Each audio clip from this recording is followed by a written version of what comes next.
सोनीपत में कांग्रेस की ओर से जय भारत सत्याग्रह और संविधान बचाओ रैली का आयोजन किया गया है। इस मौके पर दीपेंद्र हुड्डा की ओर से क्या कुछ कहा जा रहा है, सीधे सुनवाते हैं। नागरिक सुनता है। हमारे आदरणीय भाई शक्ति सिंह गोयल जी, हमारे प्रदेश के आपके और हमारे नेता, जिनकी तरफ आज पूरा हरियाणा प्रदेश देख रहा है, चौधरी भूपेंद्र सिंह हुड्डा जी, हमारे प्रदेश हरियाणा प्रदेश कांग्रेस कमेटी के अध्यक्ष और एक संघर्ष के प्रतीक, जिन्होंने अपना पूरा जीवन गरीब दलित किसान की आवाज़ उठाई और एक संघर्ष किया। तीसरी पीढ़ी में उनके परिवार ने फरीदाबाद होडल के उस कोने से आज हरियाणा प्रदेश कांग्रेस कमेटी के अध्यक्ष के रूप में प्रदेश में कांग्रेस पार्टी को मजबूत करने के लिए जो दिन रात काम कर रहे हैं, आदरणीय चौधरी उदयभान जी, सभी सम्मानित मंच, समय के अभाव की वजह से मैं सभी अपने सम्मानित और आदरणीय नेतागण का मैं नाम नहीं ले पा रहा। सभी सम्मानित मंच, हमारे कांग्रेस हरियाणा प्रदेश कांग्रेस कमेटी के पूर्व अध्यक्ष आदरणीय चौधरी धर्मपाल सिंह मलिक जी, सभी सम्मानित मंच, सभी विधायकगण, लगभग हरियाणा प्रदेश के सभी विधायकगण आज इस कांग्रेस पार्टी के मंच पे उपस्थित हैं। सभी विधायकगण, सभी पूर्व विधायकगण, पिता तुल्य बुजुर्ग, नौजवान साथी, मातृशक्ति, आज सबसे पहले मैं आप सबको बधाई देना चाहता हूं कि आज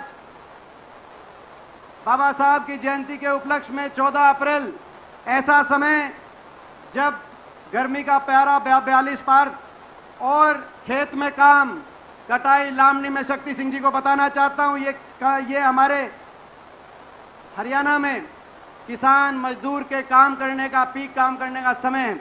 ऐसे समय में आपने आज इतनी हजारों लाखों की संख्या में यहाँ आके जो हमें आशीर्वाद दिया और जो हमारा हौसला बढ़ाया है, ये आशीर्वाद रंग लेके आएगा, हरियाणा में बदलाव लेके आएगा। मैं ये आज आपके बीच में कहना चाहता हूं। मैं धन्यवाद करता हूं प्रदेश कांग्रेस कमेटी के हमारे अध्यक्ष उदयभान जी का, हमारे प्रभारी शक्ति सिंह जी का और चौधरी भूपेंद्र सिंह हुड्डा जी का, कि आपने बाबा साहब जी की जयंती के इस उपलक्ष्य में आज उन बाबा साहब की शान में, बाबा साहब के आदर्श और मूल्यों की रक्षा करने के लिए आज कांग्रेस पार्टी ने इतनी विशाल जनसभा का यहाँ पे आयोजन करने का निर्णय किया है। ये मैं समझता हूँ कि आज हमारे संघर्ष का प्रतीक ये जनसभा साबित होगी। मैं आप सबका धन्यवाद करता हूँ। आज हम सब मिलके सर्वप्रथम बाबा साहब को श्रद्धांजलि देते हैं, नमन करते हैं, उनकी सोच को याद करते हैं। वो सोच, वो आदर्श, वो मूल्य जिनके आधार पर देश की संविधान की रचना हुई, देश की स्वतंत्रता संग्राम, देश की आज़ादी की लड़ाई लड़ी गई। वो संविधान, देश आज़ाद हुआ 1947 में, हर वर्ग ने, हर जाति, भाषा, भूषा, हर धर्म ने अपना योगदान दिया, देश आज़ाद हुआ। लेकिन जब हिंदुस्तान आज़ाद हुआ तो दुनिया के तमाम मुल्क, तमाम विश्लेषक कहते थे देश का भविष्य बड़ा अंधकारमय है। विंस्टन चर्चिल, जो ब्रिटेन के प्रधानमंत्री रहे, उन्होंने हाउस ऑफ कॉमन्स लंदन में खड़े होकर कहा कि कुछ महीनों की बात है, ब्रिटेन चला गया हिंदुस्तान से बाहर, कुछ महीनों की बात है, बिखर जाएगा ये देश। ऐसे में एक जिम्मेदारी बाबा साहब के कंधों पे और संविधान सभा के कंधों पे, जिस सभा में हमारे देश के महापुरुष पंडित जवाहरलाल नेहरू जी, सरदार पटेल, मौलाना आज़ाद, चौधरी रणबीर सिंह, सभी 299 सदस्य, उनके कंधे पे एक जिम्मेदारी आई बाबा साहब के, इनके नेतृत्व में एक संविधान की रचना हो, ऐसी रचना हो कि देश चले। और आज वो संविधान बना। संविधान इस सोच से बना कि सब एक हैं, भाषा, भूषा, हर बात से ऊपर उठकर, धर्म, जाति, हर भारतीय एक है। बाबा साहब ने एक मूल मंत्र दिया संविधान सभा की आखिरी बैठक में, यहीं सेंट्रल हॉल पार्लियामेंट में खड़े होकर बाबा साहब ने एक मूल मंत्र दिया कि संविधान की अगर आधारशिला है तो एक त्रिवेणी है, इस त्रिवेणी को बचाओ, देश आगे जाएगा। वो त्रिवेणी क्या है? वो त्रिवेणी में 3 बात उन्होंने कही कि देश तब चलेगा जब स्वतंत्रता हो, स्वतंत्रता, अभिव्यक्ति की स्वतंत्रता, जीवन शैली की स्वतंत्रता, अपनी आस्था की स्वतंत्रता हो, स्वतंत्रता की लड़ाई लड़ी, स्वतंत्रता। दूसरी बात कही उन्होंने, बराबरी हो।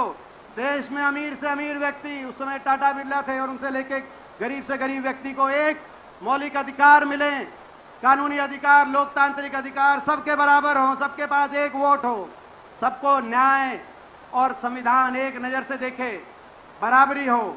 मगर उन्होंने कहा कि स्वतंत्रता और बराबरी के सहारे चलेंगे तो ये देश आगे नहीं बढ़ेगा। जो तीसरी त्रिवेणी में जो तीसरा स्तंभ है वो सबसे महत्वपूर्ण स्तंभ है। उन्होंने खड़े कहा कि अगर बराबरी होगी और स्वतंत्रता होगी तो आपस में लड़ लेंगे, और आपस में लड़ भिड़ गए तो उलझ जाएंगे और देश आगे नहीं बढ़ पाएगा। तो तीसरा उन्होंने मूल मंत्र दिया कि तीसरा मूल मंत्र भाईचारा। भाईचारा का कि देश का अगर चट्टान की तरह भाईचारा मजबूत रहेगा तो देश आगे जाएगा।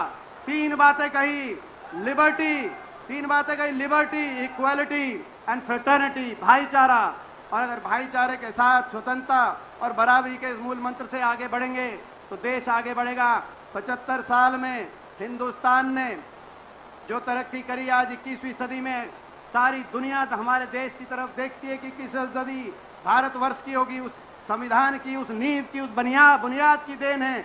जो लोग अभी सत्ता में आए हैं, कहते हैं 75 साल कुछ नहीं हुआ, मैं उनको बताना चाहता हूं 75 साल की शुरुआत में देश का संविधान लिखा गया बाबा साहब के नेतृत्व में, और उस संविधान की बदौलत दुनिया के सारे विश्लेषक फेल साबित हुए और हिंदुस्तान आगे बढ़ा। ये अनेकता में एकता के मूल मंत्र से देश आगे बढ़ा।